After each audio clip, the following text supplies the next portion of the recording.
So you want me to be like, I'm yelling? It's better. It's definitely a little better. Well, I'm trying to save my voice. I can't hear you. Can you hear me, Todd? No. Huh? What? Can you hear me? What? I'm trying to...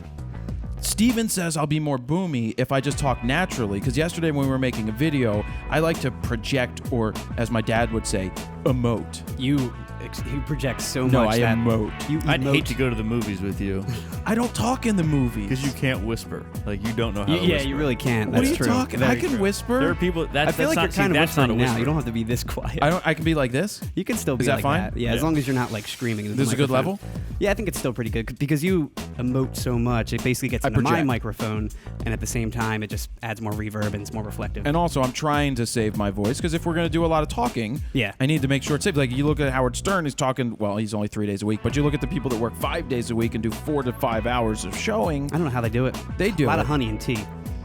it's throat coat. It's usually the trick. Throat coat, right? Mhm. Yeah. All right, we got a big show to get into. Why don't we get into it? Because do it. This is interesting. Jared Polin, Photos.com. That would be my dad the heck calling, is- and it's coming through the speakers Oh. and everything. Hold I was on. like, what is going on? Dad, I'm doing my intro, and you're interrupting the show. Hi. Hi. I was in the midst of the intro. Everything okay? You're in the midst of the intro? Yes, it's Thursday around that time. Are you live? We're recording. Yes. Hey, Dad. Okay, cool. Cool. I just wanted to let you know that I am home. Oh, okay. I'll call you back after. We need more walnuts. And the meal was amazing. I'll talk to you later. All right. Thanks. Bye, Dad. Bye. All right. Where was I? I had no idea what was going on. I'll explain in a minute. Jared Polin, Photos.com. Welcome to RAWtalk episode number 147. We're calling this Mirrorless vs DSLR the debate. Debate. These nuts may win. Got him. That may win. Yeah. So what happened is we've got the jam box over there. Yes. And my phone is Bluetooth connected to it from when I listened to podcasts. Anyway, so my dad called. It went through there, and that's obvious. Anyway, Todd. So we have a long show. Yes. We have a lot to get to. Mirrorless versus DSLR is a major topic right now. Huge. We've had a boatload of Sony stuff come in the other day. We had a whole box load of Olympus stuff come in. Mm-hmm. Amazon has set it up for us to get it so we can start playing with it. And we're going to play with it. Oh, yeah. That's the point. It's like, I'm not anti-mirrorless. I know what I like, but I know that a lot of the consumer end market and now some of the pros are starting to do a shift or considering a shift towards the higher end mirrorless cameras. The question always, you get that whole thing with the whole new Sony A7 II coming out, and everybody's like, "Oh my God, the greatest thing ever! I need to throw. Oh, my God. I need to get rid of my DSLRs and get this thing." Whether it's founded or not, we will see. Mm-hmm. But it's going to be a long-term thing. It's not going to be like, made my decision. I like mirrorless better. Yep. It's going to be, we need to play with it. And I asked Olympus to send somebody here to educate us one day. Just to sit here and let us ask all the questions about their Micro Four Thirds, because I have concerns about Micro Four Thirds, being that the sensor is about yay big. Yeah. ISO, of course, is a big deal. Todd, what'd you have for lunch yesterday? Taco Bell. Todd stopped at Taco Bell. Did you He was get like, pictures done there? No, I was in a rush. I was trying to get back here. And it was the first place on my drive that was on my side of the road. I didn't have to cross 4 lanes of traffic. I said, oh, my God, that was my Taco Bell. So I know you have to leave around 2:30 today. Why are you leaving? Oh, new my daughter's Jasmine today. So if I Nice. just get up and leave at some point, don't be That's upset. why. Your daughter's Todd, Jasmine. where are you going? Yeah. She's in a play. Aladdin. She's on Aladdin, Dad. I'm in Aladdin. You better not be lying. Is that what she said? She didn't exactly. Did she say text like it to that. you? No, she didn't text me, but she was hype as all hell this morning. Oh, really? Yes. Well, that's good. At least Yeah. she's not nervous. No. She loves it. All right. Pluggy McPluggerson time. Plug me. Steven, Yes. can you drop a porn beat for this Ooh, plug? of course. Thank Like you. elevator music? Well, It's porn- like the same thing. Is it really? Pretty much. Boom, chicka, elevator, boom, chicka, elevator. That's exactly what it is. All right, this is important news. Let's do it. Can't go Not to like that. What? Just go on. I'm in the elevator. Steven, I'm trying to get this news out. Oh, I'm getting into sexy, sultry Jared voice. What's up, Jared? Give it to me, Jared. Hey, don't touch me. Can't touch this. Plug me, Jared. All right, I'll plug you, Todd. Kenko Tokina debuts new Hoya HD3 series of professional photographic filters designed for, get this, extreme environmental conditions. Oh my God. Why? Because they're 4 times stronger than standard optical glass. They are 800% harder than previous generations. Now, if you can get 800% harder, more power to you. That will absolutely make your picture taking ability much better. Now, honestly, scratch resistant, easy to clean, water repellent, so the beads off. Remember, we saw It's like that the stuff we saw technology. in NAB, right? Well, they put it into the smaller filters, Very more cool. consumer end market. Great. It has 32 layers of coating and has 99.7% light transmission, meaning it basically doesn't block any light. Nice. But it cuts back on the glare. So if you have some of the lower end lenses, even if you've got pro lenses, of course, you could put it on there. But if you have, say, the consumer medium grade that may not do well with flare, well, putting something on there like this is going to help you cut back on the flare. Very cool. So that's something to look into, because we all know we talk about filters often. Mm-hmm.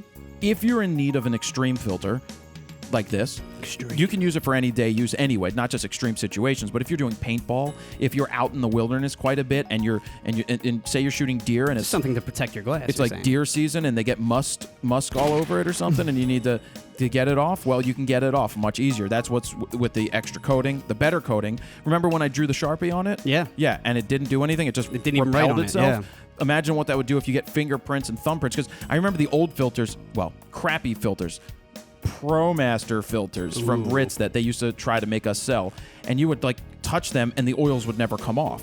So having the coatings on there that allows the oils to come off, and you don't have to, and they clean much easier, and they're 800% harder, you can't go wrong with something like that. Also, they come in filter sizes 37 millimeters to 82 millimeters. So everything. That's cool. Well, 37 all the way up to 82, and they also make, they didn't ask me to say this, but they make step-down rings and step-up rings. So if you have, say, an 82 millimeter lens like the new Nikon 24-70 or the 24-70 2.8 Canon, you get the 82 millimeter filter, and then if you have a bunch of 77 lenses, you get a 77 to 80, an 82 to You're 77 set. step-down Yeah. ring, and you can use that one filter. So that's they also have a new circular polarizer, but the only problem with that, it's only 200% harder, Only aka it's less 200%? harder. Still I'm good, only though. 200% harder. All right. Why don't we, well, it's time for, you can stop the music now. Oh, okay.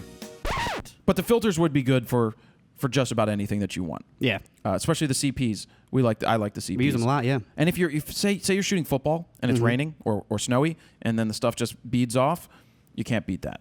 Be good if you're shooting nudes as well, I suppose. Only if we had a mirrorless camera like this, which is what's Waterproof. the Nikon AW1 with one of the smallest, shittiest sensors in the history of sensors. They don't really sell very well. Well, Can it we blows test my that in mind your hot tub? that it's interchangeable lenses and it's still waterproof. It's an interchangeable, Must be a waterproof. crazy seal. It is, because it's really sealed. Really sealed, Look, yeah. look at that. Oh, it's so got like much, a- so what, a much of a rubber? rubber seal that it just went boom. But yeah, this one would actually do it. Boom. Anyway, a sidestep. I digress. One last thing, Alan's Nikonapalooza. Are you guys going to it's be coming there? up. It's coming up September 12th. It's a Saturday. The one thing that I wanted to pass along real quick, other than there's going to be a D750 giveaway, there's going to be sensor cleaning for the first X amount of people that get there for your Nikon gear. Make sure you get there early. Starts at 10:30, goes until everybody leaves, or at least 3:30. We're trying to get the taco truck or at least some kind of food truck. Oh, I forgot about that. Nice. But the one thing I can tell you, and I need you to read between the lines on this one, is if you are looking to buy a new piece of Nikon gear in person, or you were thinking about buying it online, because if you buy it online, you may save money in the long run, read between the lines here. If you come to Allen's on Nikon Allen's Apalooza Day, there may be some ability to get some savings to be similar to what you would get if you bought it online and had it shipped to you. Between the lines, yo. I got it. So if you want some new Nikon lenses, save some bucks, come out to Nikon Allen's Apalooza. Sorry, Allen's Nikon Apalooza. And let's get into photo news, because photo news is really important today. What are we doing music-wise? We didn't pick beforehand, did we? No. Do you want to pick today, or should we why don't we do like Jasmine musical Disney theme? Didn't we just do Aladdin theme like a couple weeks ago? I don't know. Well, what do you want it to be? Yeah. Todd, what are you thinking?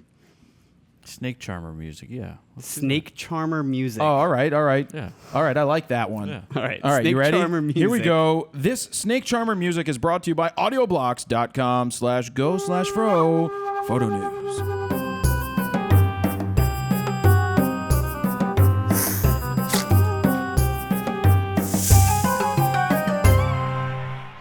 Todd's really getting I'm bitten just up waiting over for there. Todd's laptop just to fall on the ground. So Steven's message to Todd before the show. If I had my tether tools, I'd be fine. Yeah, I got to get you a tether table. Steven to Todd before the show. Try not to rock back and forth too much. And what did Todd just do? He just gets like super animated every time you're in like a roll or something. and not like that. Jasmine. Not like Jasmine. All right, no. get the photo news. Is this good? Am I doing good yeah. with the voice here? Yeah, you are doing very Doing good with the voice. You're doing very good. It's hard though Very because good. it's still hurting my voice. Samsung unveiled what they're calling the world's largest capacity solid state drive, a 16 terabyte SSD. The new drive, called the PM1633A, is reported to cost at least $7,000 when it eventually hits the market. They showcased the new drive at the 2015 Flash Memory Summit in California last week, and a server packed with 48 of these drives for a total storage capacity of 768 terabytes. Oh, Insanity. But what is it? Is it like a petabyte that's after a terabyte? Yes, Or is it a it's zettabyte? No. Or is that after? Actually, you know what's after a terabyte? What? Jared Fogle. That was opportune, right? A peta. I get it. I get that it. was good. MIT. Too soon? No. But yeah, that's crazy. I mean, 16 terabyte SSD. You'll never need another one. You will need another You will one. 'cause that's- eventually. Look, but if the- you're shooting the most- 4K. the common person won't need another one for quite a long time. What do we have? Oh, we got 3 terabytes right now in our computers, generally. In our computers, but then we've got 8, 4, 5, Not and SSD 8. though. Are you No, talking not about SSD. Yeah, SSD I think usually doesn't go over 2. Well, that's really expensive right It's now. really expensive. MIT has created a camera that will never overexpose a photograph. They say no matter what the lighting situation is. Look at this photograph. Every time I do, it makes me laugh. Struggling. What the hell is on Joey's head? He's trying to like still be quiet. I know. The Modulo camera that they're calling it, it captures a high dynamic range photo every time. Now, instead of bracketing and capturing multiple exposures like traditional HDR photos, like Trey Ratcliffe photos, this captures it in a single exposure. Now, here's how it works. They combine a new pixel architecture with a custom software recovery algorithm to make the camera. They say, in quotes, sensors collect charges just like buckets collect rain. If photons continue to hit the sensor after it is full, a conventional camera stays full. Now, what our modular camera will do is it dumps the charges immediately to avoid saturation and then collect charges with a fresh start. Whoa. In the same picture? So basically, it's constantly like receiving information in the same picture and not getting full. So it's catching every detail, apparently. Lead scientist. Apparently, my grandfather gives me the remote and likes to watch baseball.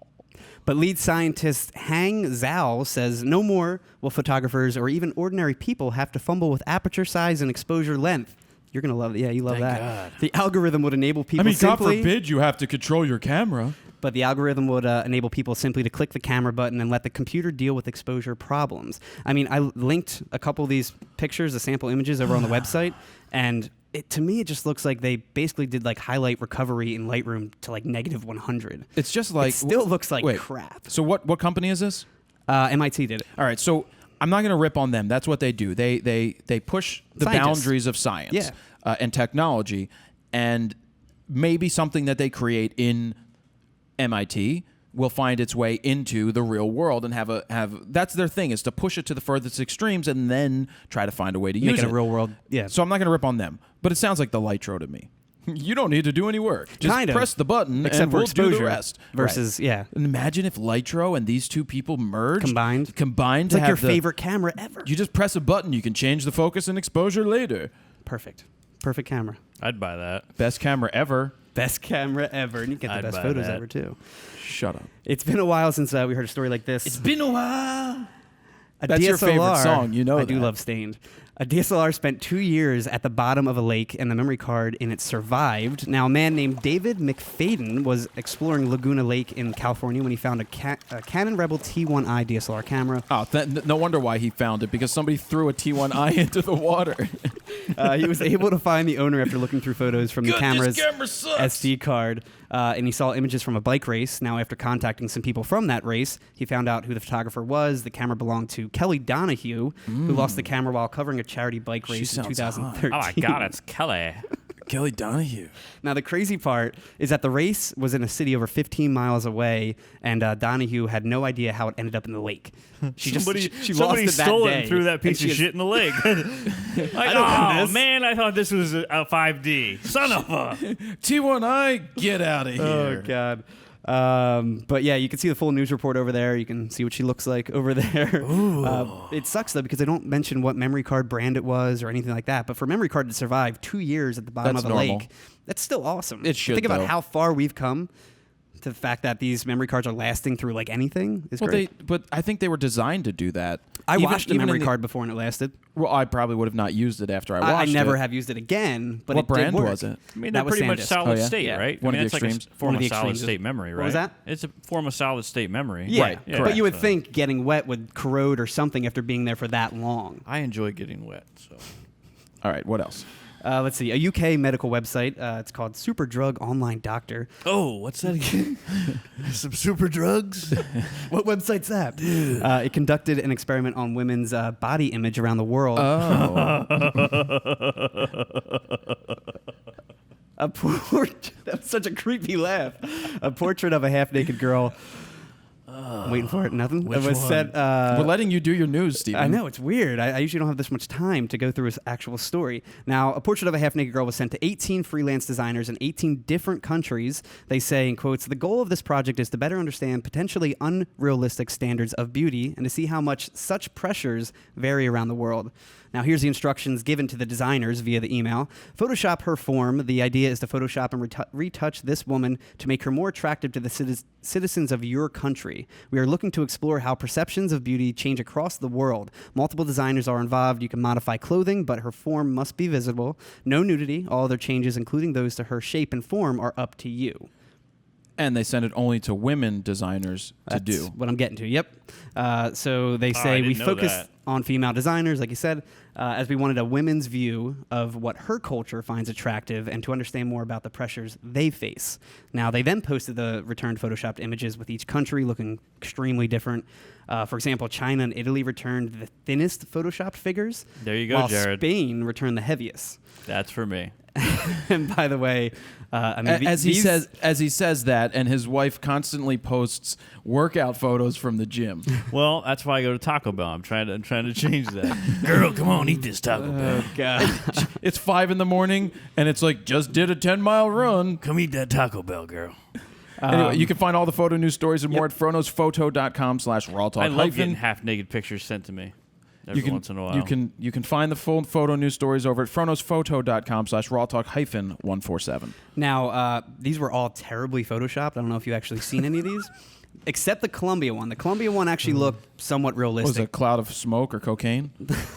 but the rest of them just looked like Barbie dolls, like to the point where a 5-year-old looked like she put this in like Photoshop and tried to do something. It was really bad. What did it sound like when the Australian was editing it? I don't know. What did it sound like? Oi! Crikey! Was it Bindi? I'm Bindi Irwin, and I'm going to go ahead and edit this file right now on what I think women should look like in Australia. Oi! I'd like them to have dorsal fins. Yeah, this one has hair. It's like a wild animal. This one's dolphin smooth. dolphin smooth. Leicas are built extremely tough. We all know this. Now, I thought Fords were built tough. photographer They are. Saigon Matches accidentally dropped his Leica M9 off a hotel balcony, and the camera didn't break, but the ground did. Now, here's what happened. He was taking a picture of the camera sitting on the railing with another Leica camera, and a wind gust blew it over the railing. Wait. It's so heavy that a wind gust will blow it because it has a sail on it. Pretty much. Sailing. All right, camera, stay right there. You look great. Stay right there. All right, here we go, give it to guys. me. Uh-huh. Here we go. You look great. Great. yeah. Awesome. Oh, Yeah. yeah. There you go. There you go. There you go. No. What would have made the story better is if it was at a Taco Bell. It would have been a lot Oh my better. God. No that's balconies that's there. my Taco Bell.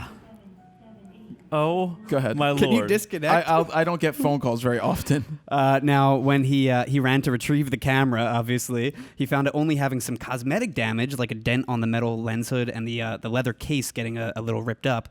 What he did find damage was the tile it landed on. The edge of the hotel pool snapped off.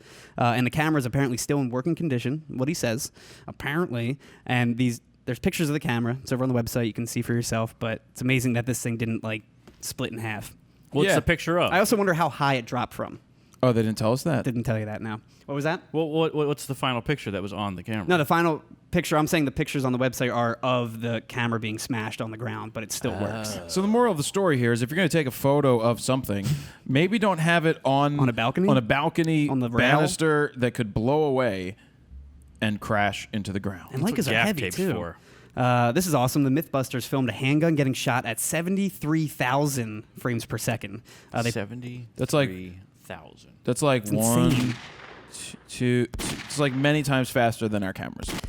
They put their Phantom V2010 camera to the test and slowed down the footage, showcasing what the Discovery Channel calls a dance of pressure and fire that would otherwise be missed by the unaided eye. It is pretty awesome. It's really awesome. Now, the camera is said to cost over $100,000, by the way. Very expensive. We went to the Phantom Flex booth at NAB. Was it the Phantom Flex booth? Yeah, it was Okay. their booth. They didn't have that camera out there though. I don't think this one was out at the time. This is pretty new. It's white. And the other ones are black. Just for perspective, too, filming for 1 second with this camera would result in 50 minutes of playback at 24 frames per second. 50 Whoa. minutes. For 1 50 second? minutes. For for 1 1 second, second. if you were to slow it down to 24 frames That's per how this second. show feels like to me sometimes. But you can see the whole video on the website. It's crazy, really cool looking. It awesome is. stuff. It's like cool. Mythbusters has all this awesome slow motion footage. Well, Mythbusters does, but he also has that website YouTube channel called Tested, right? I guess. A Siberian tiger got accidentally loose in an abandoned Detroit warehouse while a photographer named David Yarrow was conducting a photo shoot with wild animals. Along with the tiger, there were 2 wolves and a bobcat as What's well. this, Noah's Ark? Luckily, they didn't escape, though, the bobcat and the 2 wolves. Now, the tiger, which is 11 feet long and weighs 660 pounds, insane, got loose and bunkered down in a stairway on the 4th floor. Now, one of the people involved in the shoot called this guy Andy DeRossi for help, who he brought a battery-powered... So he showed up with a battery-powered weed whacker to help out with the situation. His first attempt to recover the tiger was holding up a blue tarp to scare the tiger down the stairway to its handlers. That didn't work. So then... No, hold on. Whose tigers were they? Why wasn't there already a handler there? And there was a tiger. handler there, but it looks like they were doing this photo shoot and the tiger got loose and ran away by itself Why in the couldn't the warehouse. handler been like, here, tiger, Guess it wasn't a good handler. Here, tiger. Smile for me, pretty tiger. We take photograph. So the tarp didn't work. He then charged it with a hedge trimmer attachment on the weed whacker, which didn't work as well. The tiger sat there and said, what the are you doing? And there's video of this whole thing. No. And he's charging it with this hedge trimmer, and it's just like... Tiger's like, really? Then they got the A weed hedge whacker trimmer? attachment. They switched it to the weed whacker and tried That that. probably did it. And the tiger then swiped at it, and it also didn't work. It was just Here, hissing. this is what happened. They went to Google how to corral a loose tiger. Bring Step a weed 1, whacker. Get weed whacker. Bring a tarp. Step 2, turn weed whacker on. Step 3, charge at tiger. Step 4, run away. Now, the handlers eventually got the tiger back in the truck. They didn't say how. Most likely a tranquilizer or something like that. Or food. Or food. No, I think they tried food, and that didn't work as well. He's like, screw you guys. Now, the best part, again, is that they caught the whole thing on video. You can see it on the website. Bunch of morons. They're like, this is the dumbest idea ever. Weed whacker charging a freaking tiger. But apparently they got all the required permits needed for the animals and even notified the local police before the shoot. I'm not going to say anything bad about Detroit again. But the building owners say that they only knew the photo shoot was happening and that they weren't bringing wild animals into the building. There are some really nice parts of Detroit. I have friends who live in nice parts of Detroit. I'm sure there is. But people took Same offense as to the Philly. last time when I made a joke about Detroit. They took it really personal. It's the same as Philly. It's any city. They There's have RoboCop. nice areas and I there's... mean, what else could you want?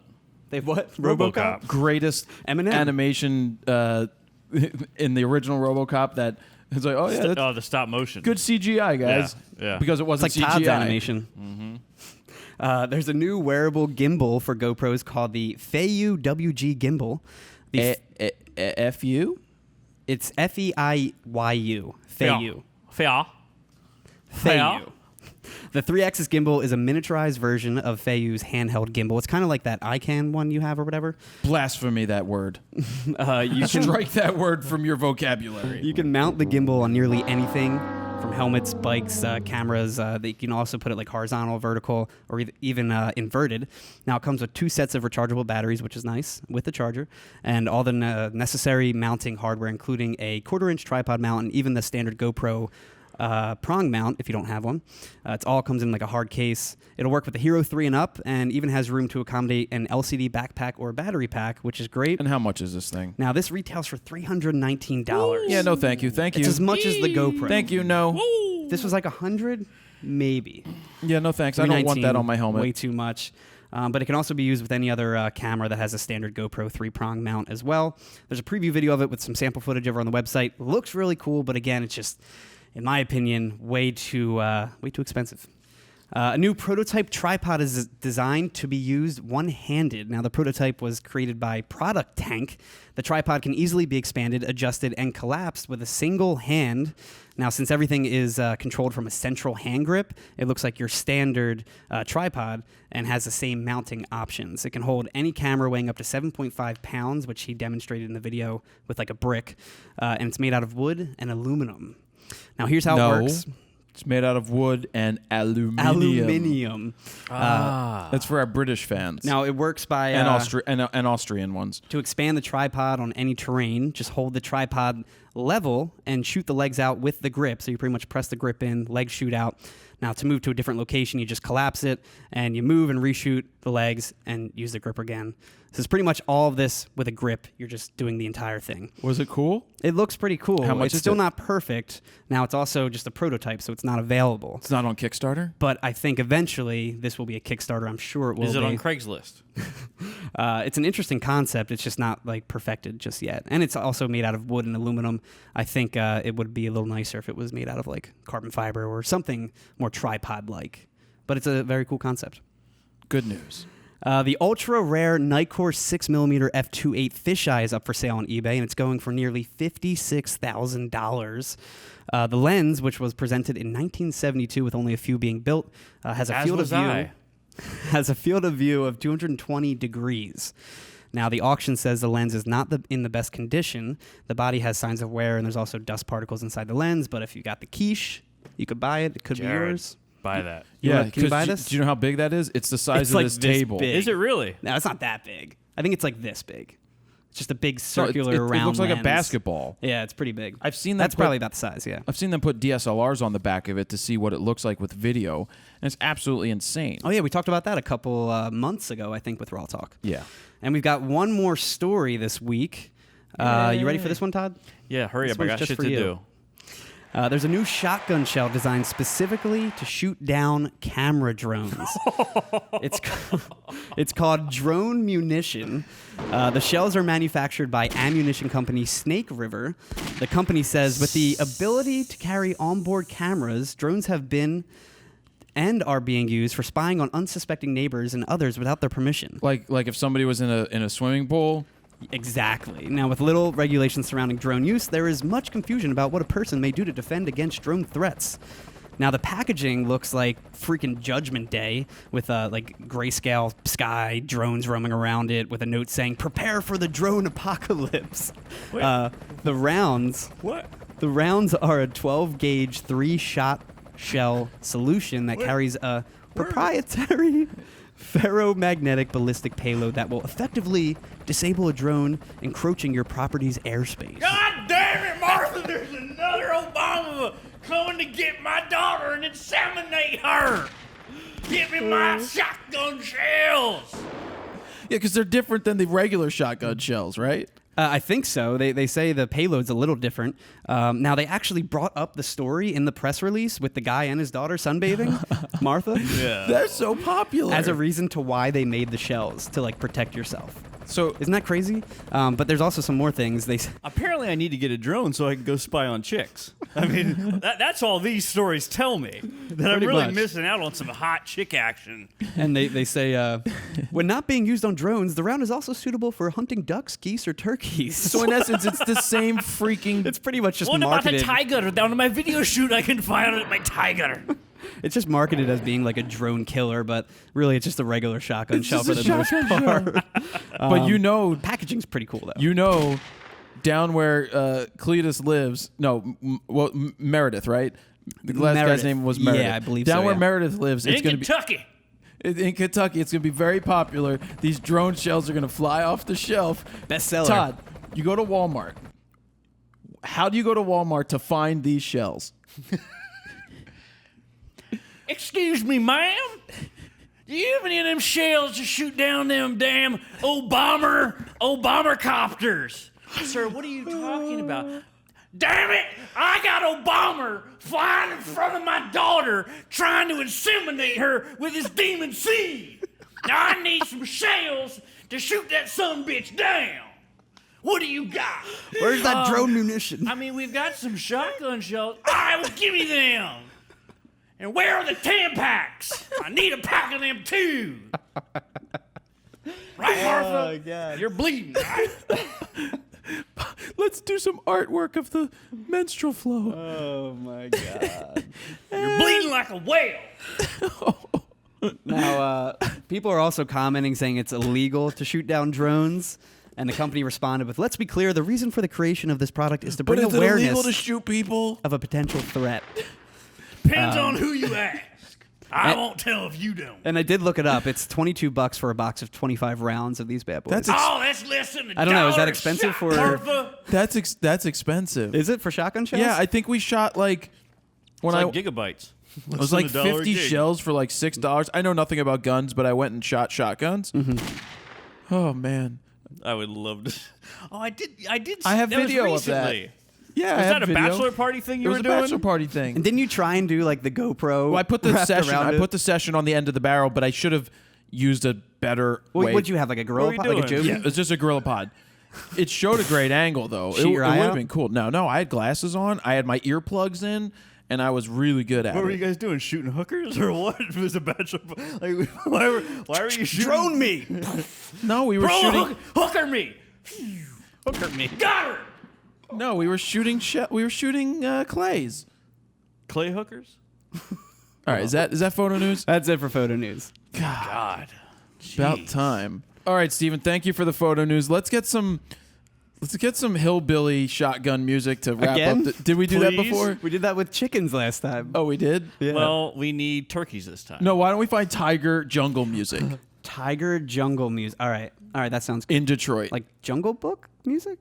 I never- Tigers in Detroit. Tigers in Detroit. Tigers in God. Detroit. Not the baseball players. All right, right. here we go. Let's wrap it up. Detroit.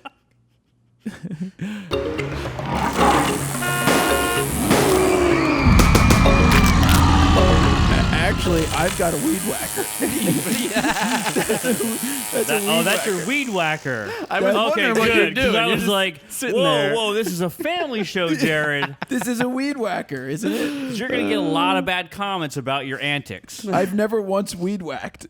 Never? You never cut the grass? I thought you told me you weed whacked this morning. There was no weeds to be whacked. Oh. Anyway, so thank you, Stephen, for photo news. You're welcome. Thank you, Todd, for Whatever you do. I'm shocked there wasn't that many interruptions this week. I'm shocked. This is the You worst guys news toned it ever, down. apparently. Then No, take it's- that to the bank. It was good photo news. So at this point is where we normally do gear of the week, isn't it? No, we usually do flying solo or interview. All right, we're doing gear of the week first. Yeah. The reason We're switching it up. the reason we're doing gear of the week is because of the focus on mirrorless that we talked about earlier. So let me pull up some of those cameras right here that came in the mail. The meow? Did Postman Fro bring them? Postman Fro brought this from Nikon. That's the AW1, Ooh. meaning all weather, shock resistant, goes to 49 feet under the water. The all one? As is, with the most teeniest, Wait, how much tiniest. feet? How many feet? How many feet? 49. 49. Wow. But that is more. That's smaller than Micro Four Thirds. See, it just scares me with the sensor just being out like that when switching lenses or something like that. It does. I mean, people were asking that question, and I honestly don't have an answer. Like if you're at a beach using it and you open it up and then a piece of sand gets there or something, what do you do? This is my A6000 Sony that Gary Fong sent me. It's a nice camera. Oh, thank you, Gary. This is the Fong A7R2. That's a which beast. why it doesn't say A7R2 on the front makes me. But on the back it does. On the back it does. Very weird. R2D2. Oh yeah, It's pretty crazy. So this is the closest thing that we've seen to a DSLR. Oh, yeah. Size. So let me get one more up here, and then. Okay. That's a husky one right there. Yeah, this one's definitely size and weight wise too. It's, it's pretty metal. heavy. And then we've got That's something legit. much smaller. This is the Olympus OMD. Wow, it's Which one? Which Olympus really is heavy. this? This is like almost heavier than my Orchestral 5D. Maneuvers in the Dark. I don't know which Olympus Favorite one band this from is. the 80s. Isn't that the OMD. OMD M1 or something like that? I don't know. Take a look. Okay. But all these came in the mail because we're doing some. We're making some videos with this stuff and it's testing the it out. EM1. So, OMD EM1. so before we get into the flying solo questions, there's a huge debate going on in the world right now, in the photo world. Yeah. And a lot of it revolves around, should I have not bought my DSLR, or is mirrorless the future? Do And I is go DS mirrorless? Is Yep. DSLR going away? And Yep. it's like you wasted your money. Yep. Done. Idiot. Oh, sorry. to really Spoiler. to really just make a statement, it's whatever camera allows you the ability to capture the images that you want to capture is all that matters. Yep. I'm pretty much against the small sensors. When mirrorless first started, the whole point of it was that it was meant to be smaller and easier and lighter to carry around. Now what we're seeing is a amalgamation, the best of both worlds coming together. You have the DSLR functions, and then you have the mirrorless functions, and you're ending up with this A7R2. This is getting closer to what a DSLR can offer. Of course, it doesn't have the mirror, which separates the two. Yeah. But the electronic viewfinder, there's some questions about that in here. I like this electronic viewfinder, but somebody did bring up a really good question Oh yeah, about it. Because that's personally my favorite thing about the mirrorless cameras. I like the Sony ones, at hybrid least. viewfinder of the Fuji X100T. I like the hybrid nature of that because it can just overlay information as well as show you an optical viewfinder. You can go either way, yeah. I'm not sure how they would get an optical viewfinder into one of these things. So who knows if that's one of the main issues with it. But I did have a couple of notes here. That whole thing is like, you get a lot of people trying to say, well, they're not professional, or are they a bridge camera? Well, not anymore. These cameras are highly sustainable as full-on professional cameras. Oh, yeah. If they get the job done for you. That's what it comes to, and we'll talk about the video. We'll talk about more of it, but let's get into the questions. Sound good? Sounds good. All right, here we go. Here we go. Christopher Palladino. Christopher Palladino. If mirrorless is supposedly the future, why are Canon and Nikon not investing more R&D dollars into mirrorless tech while Sony and Olympus are? Good question. I don't know that Nikon and Sony are not putting research and development money into it. We don't know that. We just know that Sony owns 59% of the mirrorless market.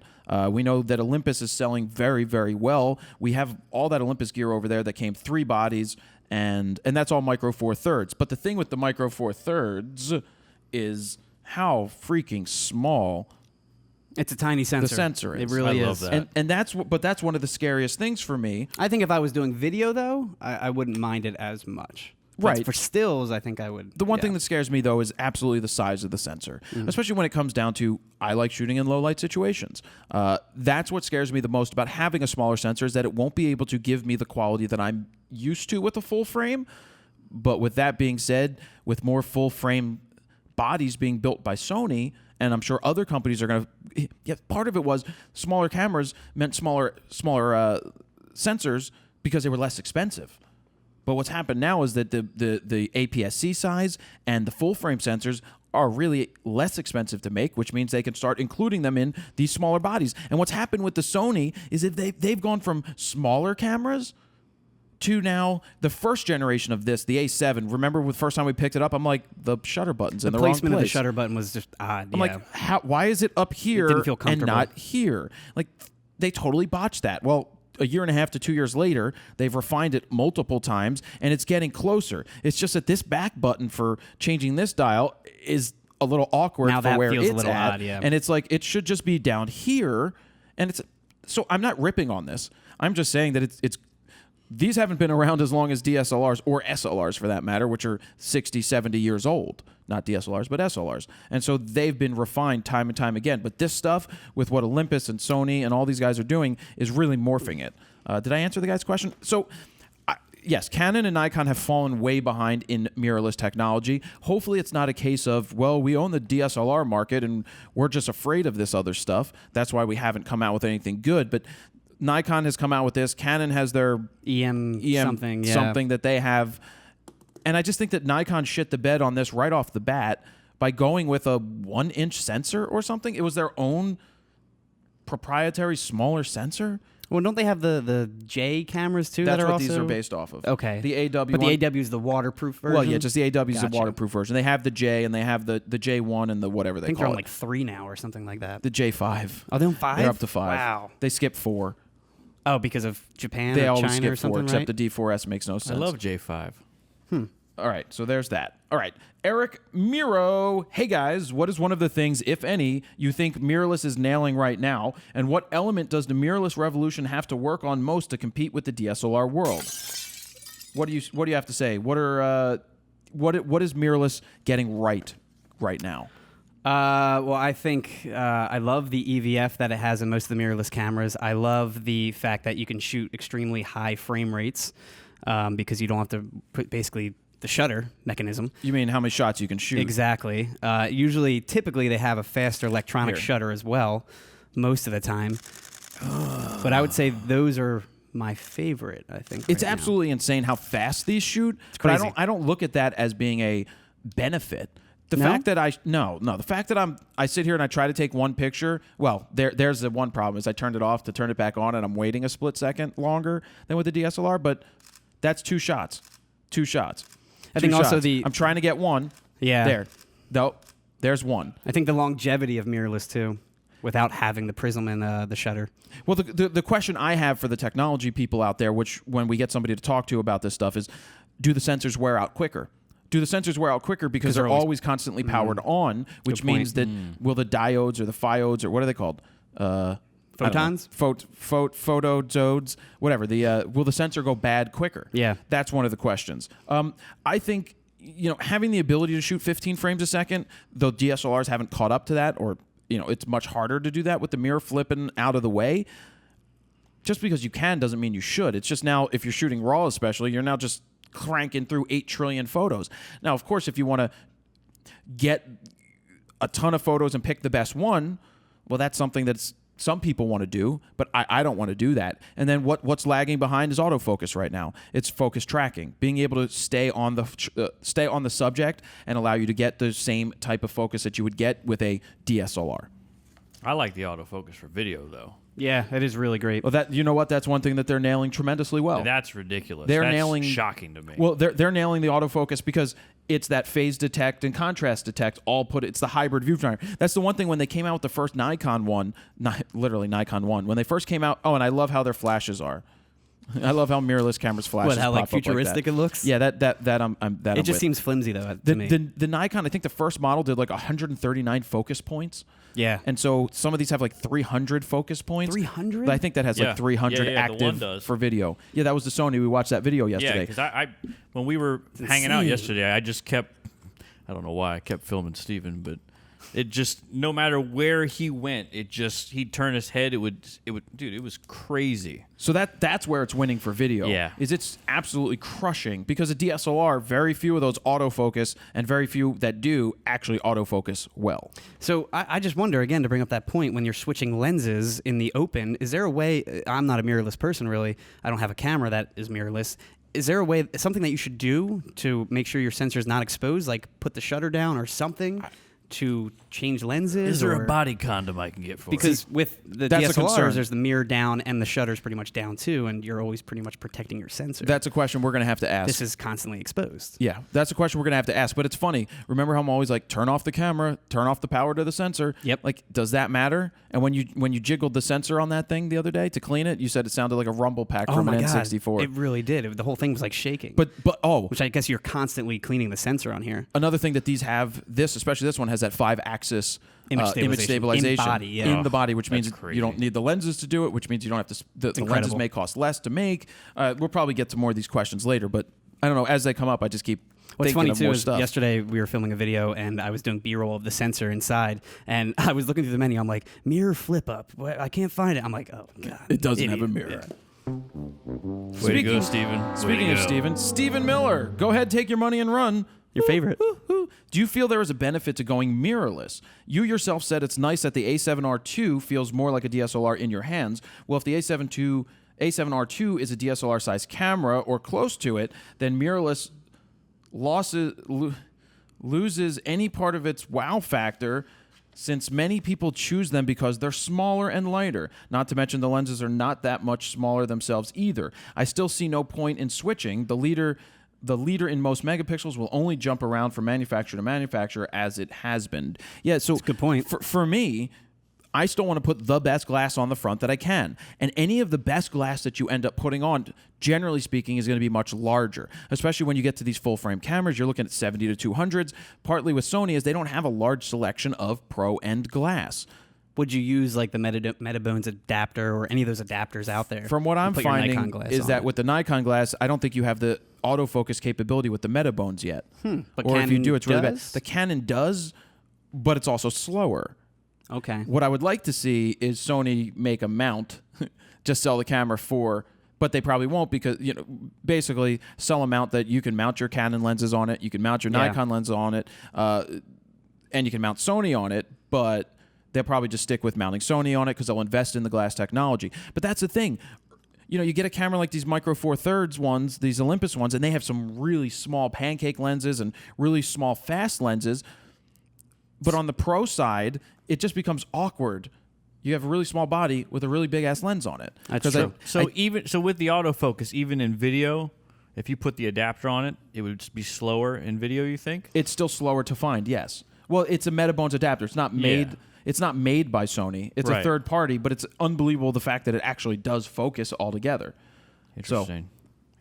But Okay. yeah, it would focus, but generally speaking, with that stuff, you're doing a lot of manual focus anyway. It's gonna be slower anyways. If you use a Sony lens with the Sony body in video or photo, it's just gonna be faster in general. because it's native to it. I'm just Copy curious that. if Nikon or Canon will fire back in the next year or two Oh. with their own full-frame mirrorless or something like that. He has more here. See, I don't know. I don't know either. I don't know either. Yeah. P.S. Conspiracy theory. What is the possibility of Sony going rogue on Nikon and stop selling them sensors now that Sony is in the camera game? Granted, sensor. they now for now they need the money, but if they steal a decent audience from Nikon and can float on their own mirrorless system, is this a realistic possibility, or is there some legal binding reason? Something for us Nikon users to be worried about in the distant future? ? I don't think it's anything to worry about. I don't think Sony wins either way. That would be It's so like much Blu-ray. money they would be giving up anyway. Well, it's like they win by helping. They do. Basically, they can take all the money that Nikon gives them and other companies give them to make sensors for phones and everything else to do research and development. They're not hurting themselves by selling. They're making more money. Yeah. It's Way just more. it's like Samsung makes screens for Apple, right? They make batteries, like different companies that LG, all these companies make things for the Apple, for the iPhones and stuff like that. So it's something that means They're more of like a manufacturer first than. well, they are, but they've really crushed this technology. Oh, yeah. All right, here we go. I keep saying here we go. Here we go. I'm just trying to be quiet. Is it hurting You are me? really Is quiet. it bad? No, it's fine. Don't trust me. It'll sound fine in the final. Because I worry about video. It seems way more casual. Very I don't casual. like Because feeling he's casual. not yelling all I the want time. to yell. I want to yell. Zeke Gar. Hi guys. I would like to know what? Hi. Hi. I would like to know the liked and dislikes about mirrorless. If something you guys would like other brands to invest in. I was reading that a new third-party Nikon autofocus adapter was coming out. The adapter for Sony cameras is manual. Fro, is a Nikon adapter something that you would be interested in with Sony? So we just answered we that, just- yeah. basically. Yep. If you could do it seamlessly and make it work, yes. Seamlessly. Yeah. And use all my pro glass. Yes. Junior Wyatt, question for Todd. Do you see yourself moving to mirrorless to shoot video eventually? What features would it take to do so? Well, I think you noticed yesterday I became obsessed with looking at them and looking everything up online. I like them a lot, but at the end of the day, they still have a 30-minute limit. There's still cameras doing video. $29.59. And I am becoming tired of that limit, just in general. But we don't do takes that are over 30 minutes generally. And you if know we what? do, But I find myself in situations where I'd like to. I don't want to have to watch the clock. RAWtalk, for example. Exactly, like RAWtalk. Yeah, of course. Or, all right, so I'm leaving today to go see my daughter, and I am going There to you throw go. something in the Film back. the What whole I'm going to thing. do? I'm actually just going to throw a GoPro up in the back. Are you? Because it's just. I'm not going to use my. I'll use my DSLR for photographs. What a lazy dad. Why don't you take the XC10 and shoot? Well, I didn't want to go through all that. Well, I didn't ask anyways. But the one thing that I still don't like, in a lot of even the DSLR cameras you guys are getting, is that semi-articulating screen that they have on. Yeah. Like they're still only tilting out, up and down, and swiveling. They're like not full articulating. I can't monitor myself, which is so much.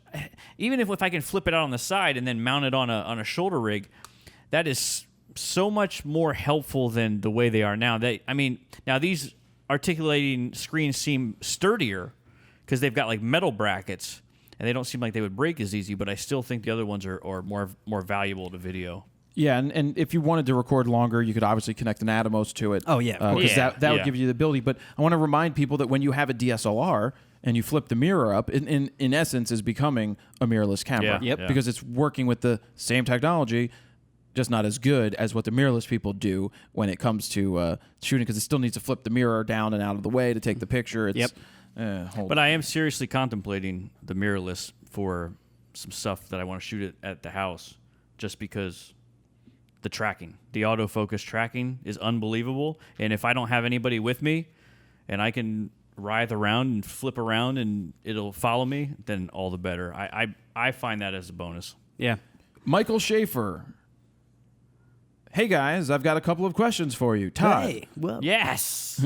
what do you think about Sony mirrorless for video? What about micro four thirds versus APS-C versus full frame? I'm telling you that I think autofocus is something that people struggle with all across the board. Because when people ask us have different questions about DSLR video, it's a lot of it falls into focus and aperture and keeping focus and having a focus system and a follow focus and this and that. And if the camera can do half of that work and you can just be creative, so much easier. if you can frame a shot and then it focuses for you.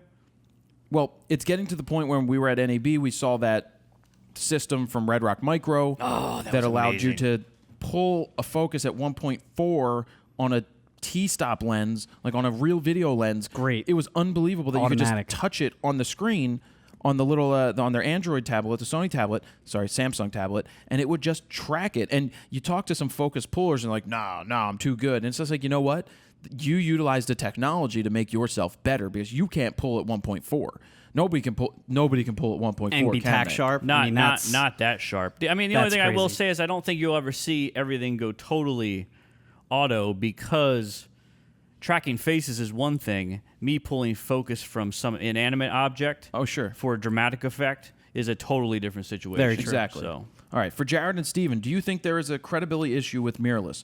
Photographers tend to be expected to have big, bulky cameras, so I have a feeling that many would take you less seriously if your camera doesn't look much different than their grandma's point and shoot.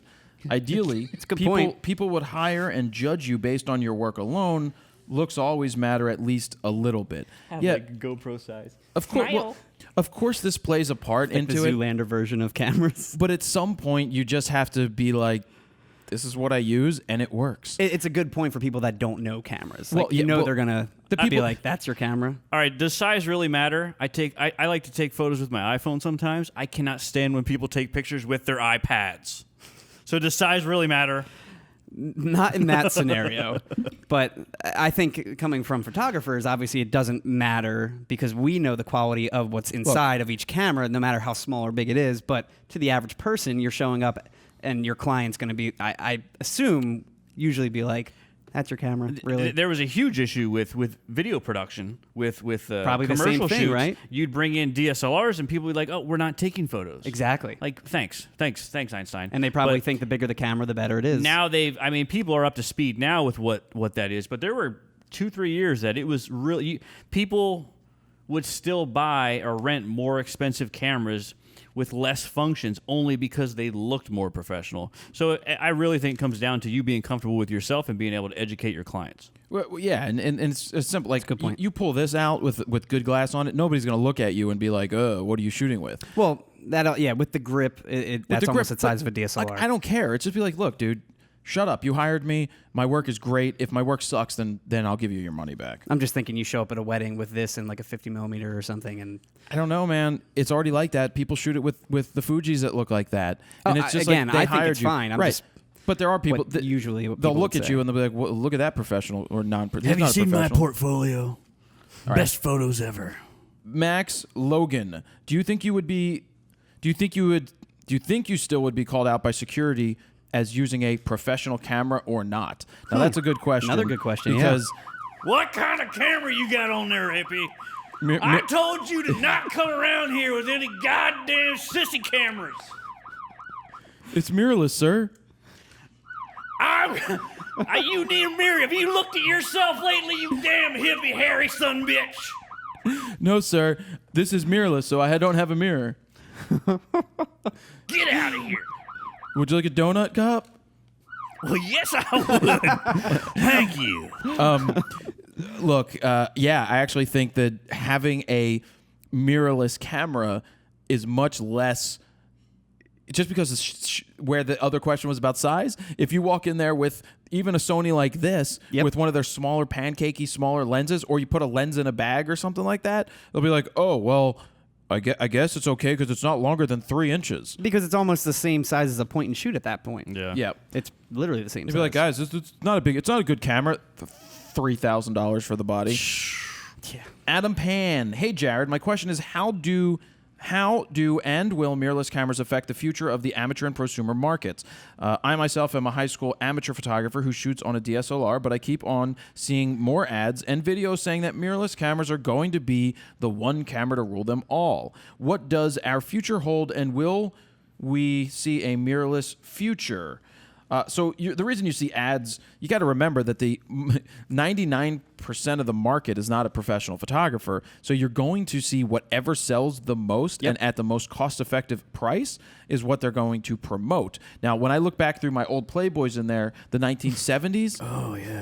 it's Olympus, it's Pentax, it's some Nikon, it's some Canon. There's some Yashicas in there. A lot of Olympus, though, and you can see they were pushing smaller bodies, and Even then, wow. yeah, it's it's In the thinner. magazine or on the cameras? On the I get you. I see what you did there. I see what you did there, Todd. That's all I got. So basically, the body looked like this that shoots film. It really did. So and then it was about the technology inside. So I don't think mirrorless is let's see, the future. Well, I didn't even remember the question. Future. Is mirrorless the future? Basically. That's what he said, yeah. Here's what I think the future is. I can't see DSLRs disappearing the way that they are.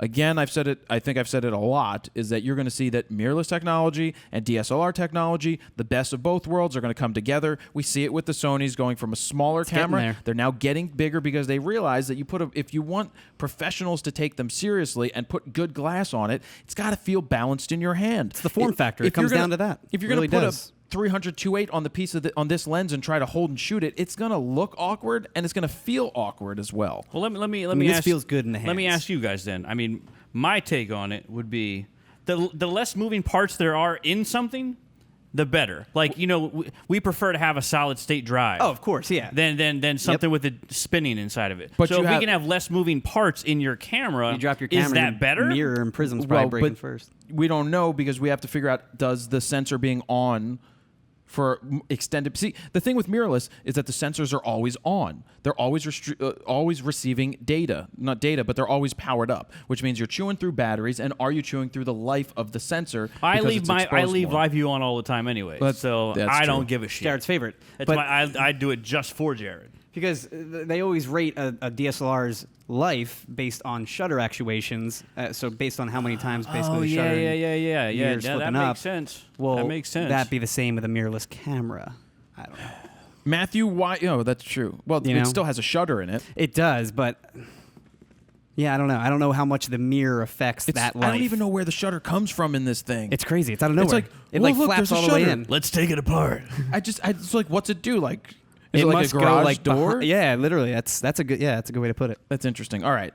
Matthew Widener. Are mirrorless cameras really that much lighter than DSLRs, i.e. with similar glass on it? At this point, yes. I mean, smaller ones, yes, but this This thing feels heavier than my 5D. Yeah, man. that the Sony thing's is heavy. pretty- That's heavy. That's husky. metal. That's built well. Yeah. It feels good, but It yeah, does. it's heavy. Tay Hutzel. Tay, Hey, girl. Greetings from Greetings, Frono's photo team. Does the digital display on the mirrorless have any sort of lag which might make you miss a shot? And do you see a benefit of using this if you are blind-ish photographer like Jared and I when looking through the viewfinder? Thanks for the tips. What was the question again? Oh, lag. You read it. I didn't. No, I from using the Sony when I went and shot a concert with the A6000, I didn't see lag in the viewfinder when I was shooting the concert. So what you're seeing is real time, and you're capturing it. And one of the things that these let you do is when you shoot with it, if you hold the button down and you're shooting repetitively, you never get mirror blackout because the mirror is never moving. Yep. So I turn off the preview because I don't want to see the picture as soon as I take it. But I absolutely love in the viewfinder that I have the ability to see the proper exposure. Yep. I can see Final it all result. there. It's the extra data on the screen that is awesome. You would love to see the histogram inside because they have that. Love the That histogram. is nice. So that's where the hybrid viewfinders come into play on the I think a DSLR is going to get to the point where you have a hybrid viewfinder. The ability to and maybe Do either or. and get to the ability to make it a much better mirrorless camera when the mirror flips up and stays locked up. You know, that uses more power, but you will probably see that the technology in the DSLRs get better to allow you to use it as a mirrorless camera. It would be interesting to see if they do retrofit a smaller camera. Well, that's what their J5 is. So, but will they do it with a larger sensor? That's the question. Yes. Now, I will say regarding lag, looking through this real quick. Now, I haven't really used it properly just yet, but going through the EVF and just switching from ISO and aperture and stuff like that, I noticed there was a little bit of a lag when switching the shutter speed, mainly because of the animation on the screen actually going through. the animation part. Yeah, and it seemed like a little bit of a lag where a DSLR, it's very, very quick and instant. Right. But I felt like this was lagging a little bit on that. Sure, But gotcha. again, I haven't used it really yet, so I don't want to say that's a final. Yeah. And I feel with like a lot of the mirrorless, it's pretty much let's throw it in auto and pretty much shoot. So that's why I give it the smaller ones, the lower ends. They feel more like there's not a ton of buttons on the back of the A6000. A lot of the stuff becomes menu driven. This has not a lot of buttons on the AW, and So quick adjustments in the real world would not be that easy. Well, it doesn't have a rotating dial on it anywhere to be found to shoot even in manual. Wow. So, and it's not touchscreen. And so in order to get into change it to manual, you still have to go into the menu setting. That changes to your manual, your picture modes, and all of those, and the scene modes. So that to me is awkward. yeah, external buttons is a big thing for me. And it doesn't have a viewfinder. So Yeah. something like this doesn't have a viewfinder. It doesn't even have a hot shoe to put a viewfinder in if you wanted to do it after the fact, but it does have a pop-up flash that I almost broke off. Daniel Voyong. If you could take any part thing from DSLR or mirrorless and put them together, e.g. body mount, EVF, etc., into a single camera, how would your dream camera look like? Well, I think it would have the hybrid viewfinder. First and foremost, it would be the size. I like my D4S. I don't care about the size of it. I like that. There's multiple reasons why it's that large, battery power and things like that. But you know what? If it felt like an A7 II R, whatever the hell, the R2D2, whatever they call it, I wouldn't be opposed to this. It's just that the buttons are still in the wrong places. Those buttons will get better. So that's my answer to that. Noah Graham. I'm finding the low light performance of the EVF to be nowhere near the low light performance of the camera, i.e. in rare occasions the EVF is black and unusable and any photos are all guesswork on framing and composition, although completely usable and nice image quality. So that's not something that I thought about because when I shot my concert, it was in bright daylight. Could you imagine that you're trying to shoot in low light situation and the camera's not even capable of doing that. Yeah, Well, I the didn't think camera's about that, capable, but the EVF isn't picking up the same light.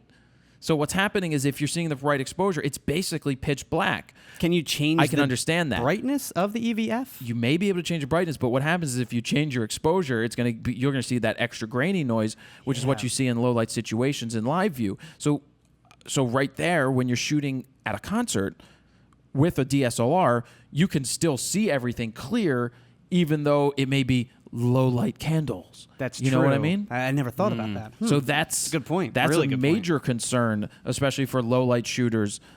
Which is definitely us. Yeah, major concern. Steven, and it doesn't really matter once you get to video, though. That's because what you see is what you get. Yep.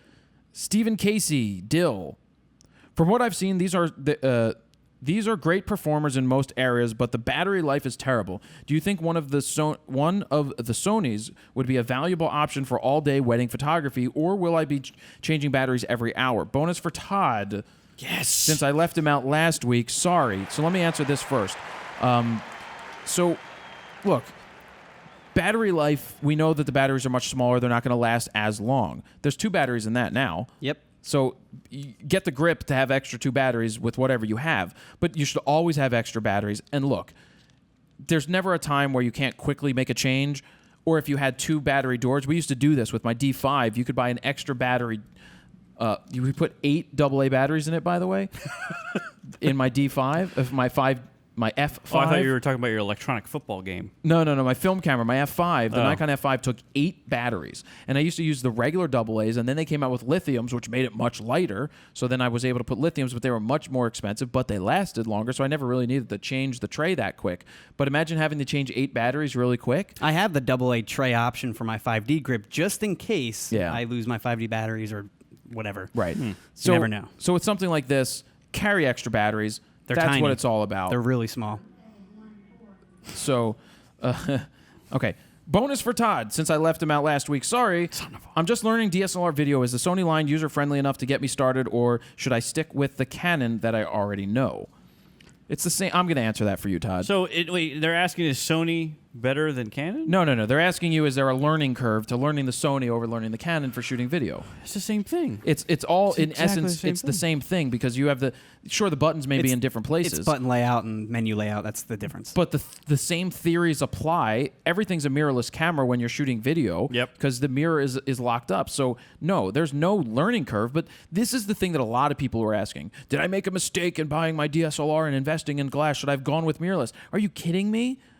Are you really kidding me right now? No, you didn't make a mistake. And anybody who owns a mirrorless didn't make a mistake in buying a mirrorless. And I have to be very careful to say, is mirrorless a stepping stone to a DSLR more professional? Because there's now more professional mirrorless cameras. Doesn't mean that I'm going to sit there and use this and replace my D4S by any stretch of the imagination. But on the video side, I would have no problem taking this around opposed to taking a D4S, even though the D5 may do 4K. We'll see about that. If I was to choose another camera that shoots video, thus limiting my video, I probably would go mirrorless. What about a XC10 or... See, you know what else that is mirrorless? to me, Steve and I talk about that damn XC10 every day. Every day. Because I It's a think mini C300. I think that is basically essentially what it almost the way to go there. If they tweak that a little more for what we do. Run and gun. Interchangeable lenses maybe a little more. I think I don't know. I want some more of them.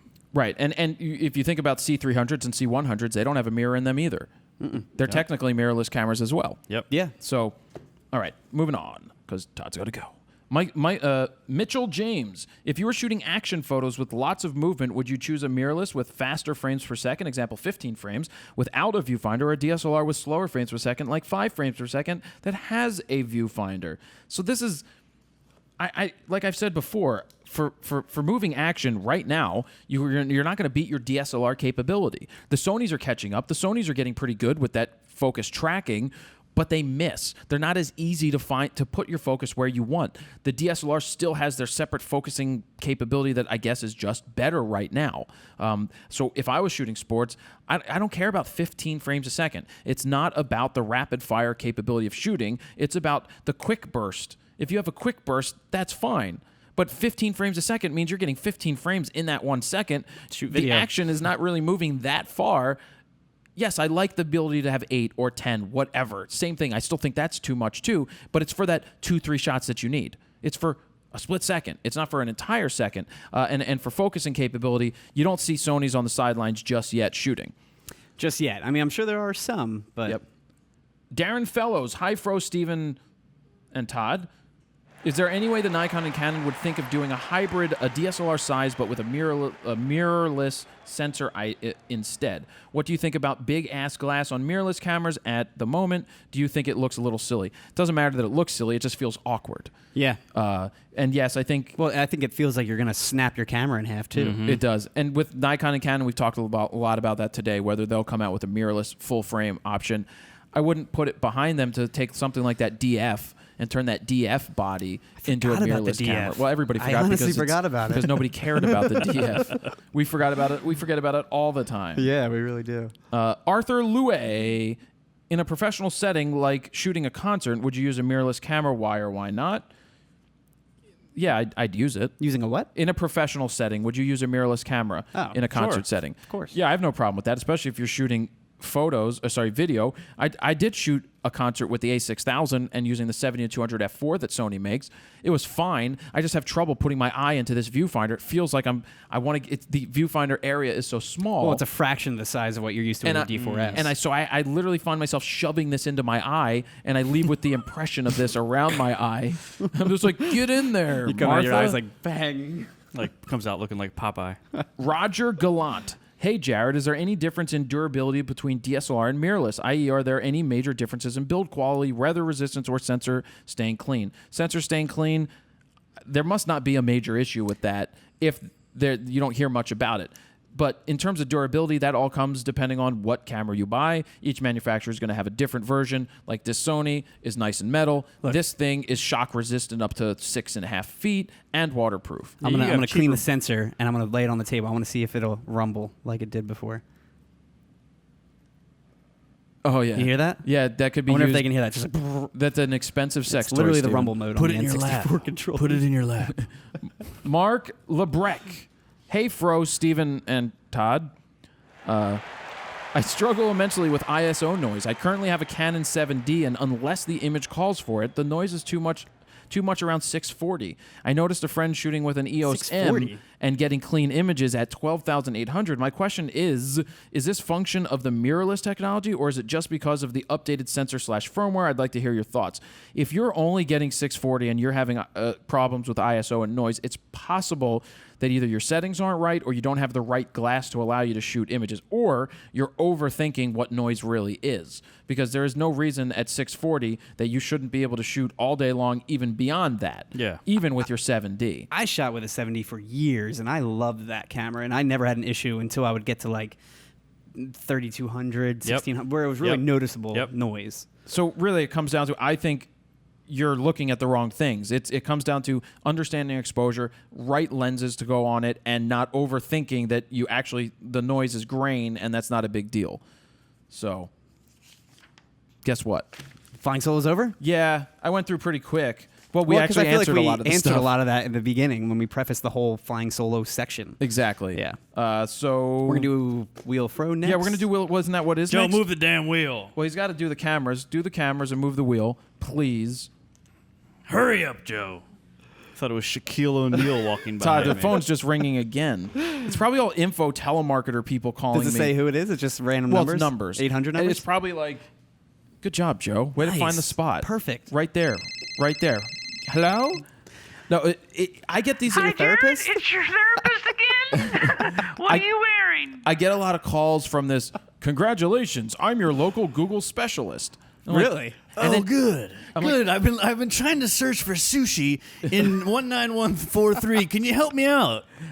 The other one that I got yesterday was the first time I ever got a robocall that answered back specifically to what you asked. Now, A speaking computer, wow. when they called in, she's like, "Hello." I'm like, You're a computer. And she's like, do I really sound that bad? Ha ha ha. And I was like, no, you're really a computer. And then I just started cursing her off until she finally hung up on me. Wow. But it was really a computer. Because I'm like, funny. I sat here, I'm like, Todd, this is a computer. This is answering questions back. Be awesome if it actually was a real person. No, it finally disconnected because it. Well, I don't Probably think a it was a real therapist. person. She's probably like, I hate you. No, but the answers it was starting to give, meaning. Woman jumps out a window at call center in downtown Philadelphia. All right, let's get to the Wheel of Fro, and then I've got to pick the winner. Yes. On the wheel, we've got spin again. We've got a blank spot, which I kind of need to fill in. Oh yeah, did you get any emails about if people did like sketches or something like for that? Oh, somebody was like, Didn't you ask for that last week? yeah, somebody sent me an email and says, aren't you just being one of those people asking for free stuff again? Yep. And I'm like, just by offering a spin of the wheel? No, I was like, maybe we'll give you a spin of the wheel. But like, it's just talking, you know? No, we'd be like, no, we're not giving you anything. No. Of course we take care of you. I wouldn't. I'd take it for free. Yep. All right. We've got Adorama picks. We've got the Fro prize. If you land on that, then you go to Think Tank. You can get next. the bag. You can You get, get his a bag from Think Tank. No. The audioblocks.com/go/fro. We've got Lexar, which is the official card of RAWtalk. We've got the SD cards in there, micro SD cards in there, with the CFast cards go in the C XC10 now, thank God, because 128 gigs is filled in 50 minutes. Blow through that in 4K. Yeah. Lightroom, which you get to Creative Cloud. Rode microphones, we use those each and every week. We use the Rode Broadcasters. There is a question mark on the wheel. You do not get the Riddler. Damn it. Blast out. Oh, Excuse me. Oh my God, what was that? Borrow lenses, $250 in credit. Fro prize, again, you've got Squarespace. You can go to squarespace.com/fro to get your 14-day free trial. Also get 10% off when you use the code FRO. I use it each and every week. And with that being said, and the Adorama picks, pay attention into the future because I'm going to be doing a 30 critiques in 30 days thing where I critique 15 websites and 10 photos, and there will be special codes from Adorama Picks to get discounts on metal prints coming up. So I'll have all that when I ask you for it, but pay attention to that. Look at you. Videoblocks.com/go/fro. We've got Lexar, the official card. Black Rapid straps. They are working hard. I just talked to them the other week. Oh, yeah? And Rode microphones once again on the wheel. I'm going to spin the wheel right now. I do have somebody here. There was a lot of good questions this I did, week. but I'm picking this one. Do you agree? That one. Yeah, good. Let's go. no. Perfect. I'm going to spin. Yeah, they're all good. I thought that was a good question. Yeah. So congratulations. Not going to tell you your name right now. Son of a. Todd, what time is it? Time for me to leave. 2:50. Oh, wheel time. Around and round it goes. Where it stops, nobody knows. Let's not look. Nobody look. Nobody look, Todd. Stop looking. Todd. As he stares Stop. right Look the away. way. Don't look, Joe. Wait. I can see it on the Yeah, screen. but I can't. Lightroom. Yay! Congratulations goes out to MAXX Logan. MAXX. Well, MAXX. That's his name. Congratulations, Max Logan. You are getting a Photoshop Creative Cloud. Photoshop Creative. That's it, Lightroom yeah. Creative. Wait, photo bundle. The photography bundle The is what photo they call it. bundle, or which photo it's, plan. it's only two things. Photoshop, Lightroom, and Behance. Oh, still don't know what Behance is after many, many years. I don't know. All right, so this was pretty much the Mirrorless vs. DSLR show. Wanted to get this out there because, as you know, a lot more people are questioning mirrorless cameras. There's no reason to fret. If it does what it does for you and does it well, then be happy with it. Whatever you're comfortable with. Thanks, Comfortable, Todd. yeah. Comfortable with. Yes. Whatever you're comfortable with, it doesn't matter. For me, I'm staying with my DSLRs until one of these things shows me that it's either as good as a DSLR or better. And I don't think it's going to become better. And I don't think the DSLRs are going to match. Though I think the DSLRs will match the mirrorless technologies before the mirrorless can match fully what the DSLR does. But Jesus, 15 frames a second in some of these things is I insane. mean, the specs are incredible. The specs are incredible. I think for me, I'm just too invested with Canon at this point. Too many lenses, too many accessories. Unless I literally sold everything off, which I'd rather not do. Yep. But if Sony made a non-adapter camera that allowed you to just throw your Canon lenses on it, That would be different. That could be a possibility. Game changer. But time will tell. This thing, I think 3 to 5 years, you're going to see a combination of both coming together. I think we're done with seeing super small sensors, in my opinion, because the cost, getting there. The cost isn't there. You put full frame in this. You put a full frame. This is an APS-C size sensor in this bad boy already, and look how small it is. Really small. So you're going to get good quality from that, and this is micro Four Thirds. I don't know. The Olympus people seem to say that this is really good, and a lot of people love their micro Four Thirds. I'm just scared about all the dust on it. No, I'm just scared. Oh, I can see all the focus points on it. That's crazy. I'm just and more. Keep in mind, full frame without the grip. The Sony is essentially the same size as these other cameras too. Yep, it's crazy. Yeah, I can't believe that they can squeeze that in there. It's incredible. So there's all of that stuff. Todd's got to get out of here to go see Jasmine perform, aka his daughter. Will you be taking shotgun shells in case anybody has a drone? Don't answer that question. Yes. All right, Steven, thank you for being here. You're welcome. Thank you guys for watching. For all the photo news stories and more, you can go to fronosphoto.com/rawtalk-147. That's where you can get everything about this debate. And anybody questioning where you can put in Flying Solo questions, they go up on Facebook. Yeah, sorry, I stuttered. Typically Wednesday nights. Usually if Wednesday. you do If we're doing Flying Flying Solo, Wednesday around 8 o'clock at night, which is and 8 o'clock at night, and we don't record until usually 1 o'clock. So there's a good amount of hours. Because somebody's like, you don't give us a chance overseas. I'm like, it's up. Some of the questions today were 14 hours old. Oh, really? Well, yeah, because when I'm reading it at 10 o'clock in the morning, it's already the next day. You had 12 hours to put in a question. That's good enough for me for anybody in the world. Yep. Even if you sleep 8 hours, you still have 4 hours to get a question in there. Anything else you want to add, Todd? Let's go. Steven? I'm good. All right, guys. Thank you very much for watching. Jared Poland, FronosPhoto.com. See you.